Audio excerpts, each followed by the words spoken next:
कहीं मास्टरवा के कुछ देले त नानू बाड़ू।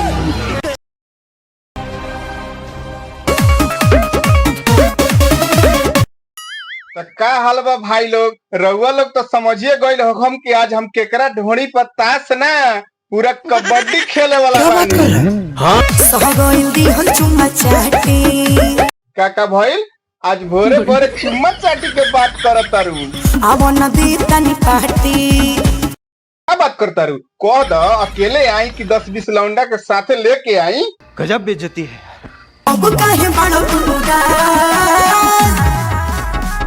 तारू उदास ना होई कि का बात बा कि इतना दिन बाद अचानक से लॉलीपॉप देती है। का ई कैसे हो सकेला? तो ज्यादा से ज्यादा रहरी के खेत में अन्ना तो स्कूल के पीछे पढ़त रहलू तो पास के नहीं हो गइलू हो, कहीं मास्टरवा के कुछ देले तो नानू बाड़ू। म्यूजिक आजा खेले ढूढ़िए मुतास का कहलू? आजा खेले ढूढ़िए मुतास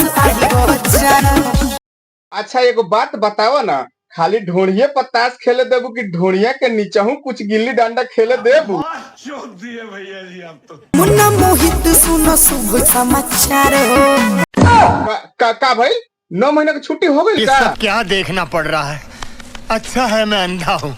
कि तू जूस खुश हो जाइबो यार। क्या बोला तूने? कि तू जूस खुश हो जाइबो यार हो। कोनो स्पेशल जूस पियाबू का? कहीं हो वाला जूसवा के बात तो ना करत तारू।